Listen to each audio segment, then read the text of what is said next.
எல்லாருக்கும் வணக்கம். இன்றைக்கி நம்ம ஒரு சோம்பேறி சமையல் தான் பார்க்க போகிறோம். ரொம்ப டயர்டாக இருக்கும் பொழுது, கொஞ்சம் சமைக்கிறதுக்கே பிடிக்காமல் இருக்கும் பொழுது நம்ம எப்படி ஒரு 5 மினிட்ஸ்லேயே ஈஸியாக எப்படி சமைக்க போகிறோம், டேஸ்டான ஒரு டிஷ்ஷு அதுதான் பார்க்க போகிறோம்.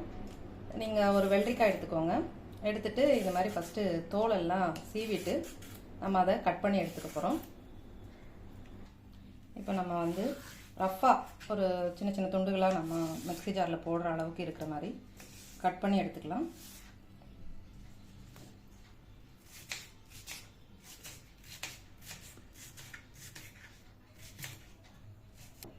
இப்போ நம்ம கட் பண்ணி எடுத்ததெல்லாம் ஒரு மிக்ஸி ஜாரில் மாற்றிக்கோங்க. இது கூட நம்ம ஒரே ஒரு டீஸ்பூன் பொட்டுக்கடலை சேர்த்துக்கலாம். ஒரு 3 பச்சை மிளகா கொஞ்சம் உடச்சி சேர்த்துக்கோங்க. அப்போ தான் நமக்கு நல்லா அரைப்படும். எனக்கு பச்சை மிளகா ரொம்ப காரமாக இருக்குது, அதனால் நான் இப்படி சேர்த்துருக்கேன். 3 சேர்த்துருக்கேன். உங்களுக்கு காரத்துக்கு ஏற்ற மாதிரி பச்சை மிளகா சேர்த்துக்கோங்க. இது கூடயே 3 பல் பூண்டு நல்லா தோலை உரிச்சிட்டு சேர்த்துக்கோங்க. ஒரு சின்ன துண்டு இஞ்சி, இதையும் சின்னதாக கட் பண்ணி சேர்த்துக்கோங்க, இல்லைன்னா மிக்சியில் அரைப்படாது. இந்த மாதிரி சின்ன துண்டு சேர்த்துக்கலாம்.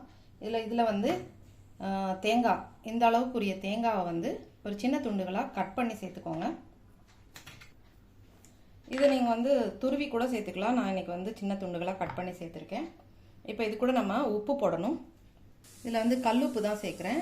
நீங்கள் தூளுப்புனாலும் சேர்த்துக்கோங்க. உங்கள் டேஸ்ட்டுக்கு ஏற்ற மாதிரி உப்பு சேர்த்துக்கோங்க.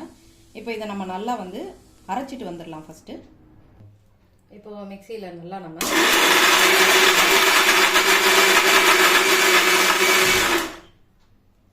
இப்போ இது இந்த அளவுக்கு நல்லா அரைப்பட்டுருச்சு. இப்போ இதில் கொத்தமல்லி பார்த்தீங்கன்னா ஒரு கைப்பிடி அளவு கொத்தமல்லி நல்லா தண்ணியில் க்ளீன் பண்ணி எடுத்து வச்சுருக்கேன். இதை நம்ம அந்த தண்ணியெல்லாம் புழிஞ்சிட்டு இதில் சேர்த்துட்டு இதையும் நம்ம நல்லா அரைச்சிக்க போகிறோம். அரைச்சிட்டு வந்துடுறேன். இப்போ நான் பார்த்தீங்கன்னா இந்த மாதிரி நல்லா அரைச்சிட்டு வந்துட்டேன். ஏன் கொத்தமல்லியை முதலையே போடலைன்னா, கொத்தமல்லி முதலே போட்டால் ரொம்ப நல்லா அரைப்பட்டுரும். நமக்கு அங்கங்கே லைட்டாக கொத்தமல்லி தெரியணும், அப்போ தான் நல்லாயிருக்கும். இப்போ இதை ஒரு பவுலில் மாற்றிக்கலாம். மாற்றிட்டு இப்போது இதே மிக்ஸி ஜாரை கழுவுறதுக்கு முன்னாடி இதில் நம்ம தயிர், நான் தயிர் எடுத்து வச்சுருக்கேன். வீட்டில் ரெடி பண்ண தயிர் தான். இதில் உங்களுக்கு ஒரு 5 ஸ்பூன் வரைக்கும் நான் போட்டுக்கிறேன். தயிர் நீங்கள் கொஞ்சம் அதிகமாக போடவே நல்லாயிருக்கும். உங்களுடைய டேஸ்ட்டுக்கு ஏற்ற மாதிரி தயிர் கூட நீங்கள் சேர்த்துக்கோங்க. நான் கொஞ்சம் கூடவே தான் போடுறேன். இப்போ இதையும் நம்ம நல்லா அரைச்சிட்டு வந்துடலாம். இப்போ பார்த்தீங்கன்னா இதையும் நல்லா அரைச்சிட்டு வந்துட்டேன். இது கூட சேர்த்துக்கலாம். இப்போ இதில் தாராளமாக தண்ணி ஊற்றலாம். நான் 1 டம்ளர் அளவு தண்ணி அந்த மிக்ஸி ஜாரை அலசிட்டு நான் ஊற்றிக்கிறேன். இப்போ இதை நல்லா நீங்கள் கலந்து விட்டுட்டு பாருங்கள். இது இந்த அளவுக்கு தண்ணியாக இருக்கணும். நீங்கள் உப்பு செக் பண்ணிக்கோங்க.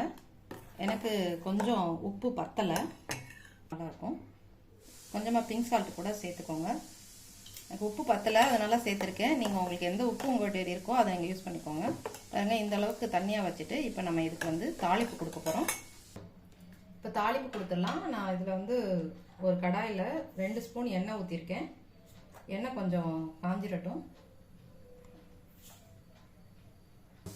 எண்ணெய் நல்லா காஞ்சிருச்சு. கொஞ்சமாக கடுகு, கொஞ்சம் உளுத்தம்பருப்பு, ஒரே ஒரு பிஞ்சு சீரகம்,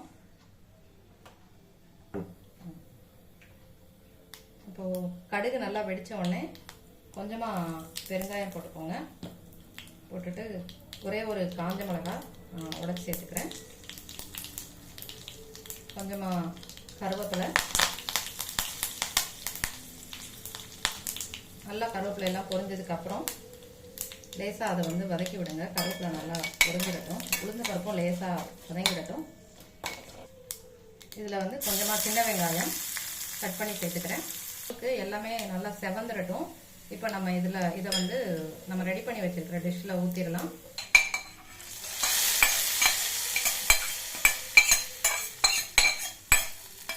இப்போது நம்மளோட டிஷ் ரெடி ஆயிடுச்சு. உண்மையிலே சொல்கிறேங்க, ரொம்ப டேஸ்ட்டாக இருக்கும். நீங்களும் ஒரு டைம் ட்ரை பண்ணி பாருங்கள். என்னோடய சேனலை ஃபஸ்ட் டைமாக பார்க்குறவங்க சப்ஸ்கிரைப் பண்ணுங்கள், லைக் பண்ணுங்கள், ஷேர் பண்ணுங்கள். Thanks friends. இன்னொரு வீடியோவில் மீட் பண்ணலாம்.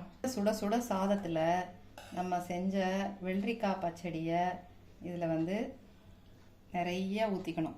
ஊற்றிட்டு சாப்பிட்டிங்கன்னா டேஸ்ட்டு அட்டகாசமாக இருக்கும்.